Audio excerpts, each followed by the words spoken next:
Merhabalar, videoma hoş geldiniz. Bugün sizlerle güzel bir örgü modeli yapacağız. Örmesi çok kolay, yapımı çok kolay ve görünüşü de çok güzel bir örgü modeli. Modelimiz 2 sırada bir tekrarlıyoruz. Yer değiştirmeli bir model ama çok kolay bir örgü modeli. Modelimiz 3 ve katlarından oluşuyor. İlmek sayılarımızı 3 ve katları 2 tane de kenar ilmeği olarak ayarlayabilirsiniz arkadaşlar. Ben size şöyle bir parçada merserize ipte göstereceğim. Bundan bir parçada ördüm merserize ipte, çok güzel durdu. 3,5 numaralı şişle ördüm. Modelimizi arka taraftan kuruyoruz. İlk arka taraftan kurduğumuz için şimdi ön sırada hepsini düz örgü öreceğim. Arka taraftan beraber modeli kuracağız. Şimdi hepsini düz örgü olarak örüyorum.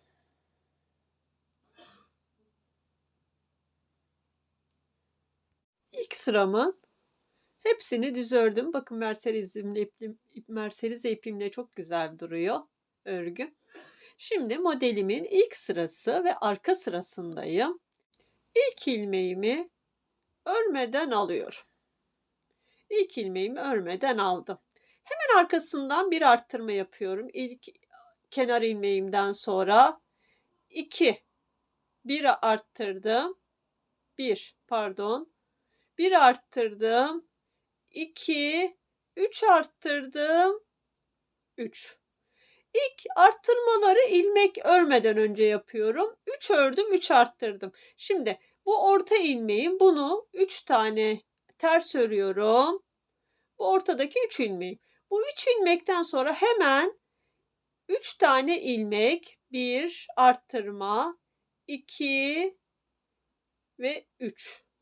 Bu ortadaki 3 ilmeğim. Yani arttırmalarımı ilmeği örmeden önce yapıyorum. Mesela 1 arttırmamı yapıyorum, 1 örüyorum. 1 örme, 1 arttırma. 1 arttırdım, 1 ördüm. 1 arttırdım, 1 ördüm. Yani 1 arttırma, 1 örme.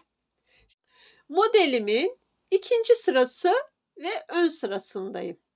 Ön sırada şimdi ilk ilmeğimi örmeden alıyorum. Örmeden aldım. Şimdi bu bir ilmeğim, bu bir arttırmam, bırakıyorum. Bir ilmeğim, bir arttırmam, bir ilmeğim, bir arttırmam. Yani 3 ilmeğimi şöyle uzatıyorum ve sol şişime aldım. Sol şişimi aldım. Bu sonraki 2 ilmeği şöyle içinden geçiriyorum. Tekrar 2 şişimi sol şişime koyuyorum. Şu ikisini bakın şu şekilde ama. Buna dikkat edin arkadaşlar. Böyle değil. Alışlarımıza dikkat edelim. Şu şekilde alıyorum. 1. İpimi öne alıyorum. Burada bir arttırma yapıyorum çünkü. 2 ve 3. Ortada 3 tane düzümü örüyorum. 1, 2, bu 3. 3 düzüm. Tekrar gösteriyorum. Bir ilmek doladığımı boş uzatıyorum. Bir ilmeği alıyorum. Bakın böyle uzatıyorum. 3 ilmeğimi bu şekilde uzattım. Sol şişime aldım. 2 ilmeğimi bir ilmeğin içinden geçirdim. Tekrar sol şişime koydum. Şöyle bir çaprazlama yaptım. Şu şekilde 2 ilmeğimi aldım. İkisini bir ördüm. Arttırma yapıyorum ve 3 ilmek. 1, 2 ve 3. Son kez tekrar yapıyoruz. 1, 2 ve 3.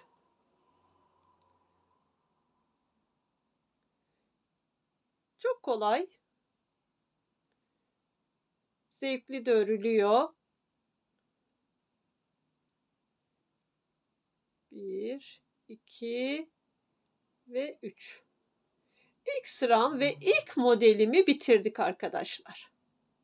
Şimdi arka taraftan yer değiştirme yapıyoruz. Bakın çaprazlama ilmeklerim. Çok güzel oldu. Şimdi arka taraftan bundan önce başlarken hemen ilk ilmekten sonra arttırmamı yapmıştım. Şimdi şöyle bunu alayım. İpim ayrıldı.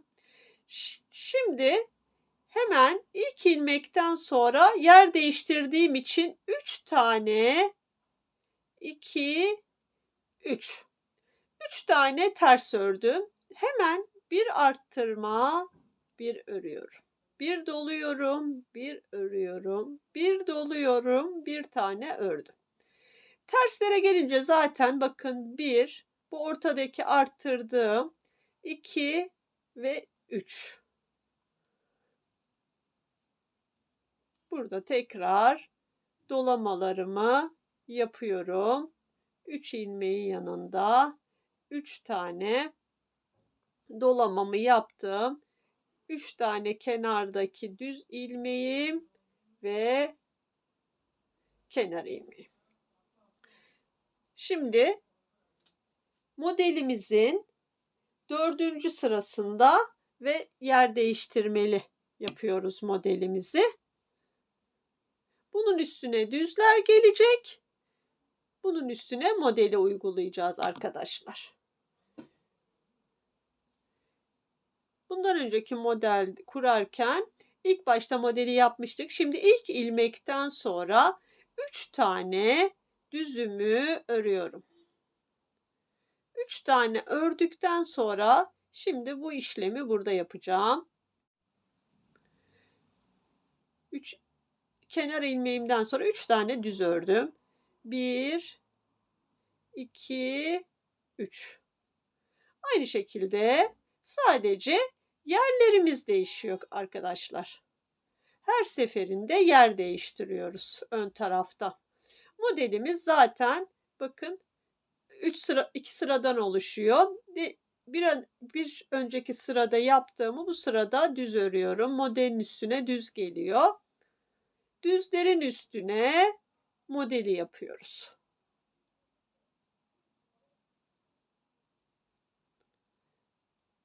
İki ilmeği bir alıyoruz. Alışımıza dikkat edelim. Önden alıyoruz.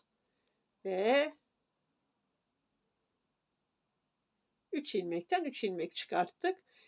3 tane düz örüyorum kenarda ve şimdi bakın yer değiştirmelerimiz oldu. Üçüncü köz modeli kuralım arkadaşlar. İlk ilmeğimi örmeden aldım. Hemen arttırmamı yaptım. Doladım. 1 arttırdım. 2 arttırdım. 3 ve ortada 3 ilmeğimiz zaten kendini belli ediyor. Düz örüyoruz. Bu şekilde modelimiz ilerliyor. Her seferinde yer değiştirme yapıyoruz. 2 3. Şimdi kenarlardan 1 2 ve 3.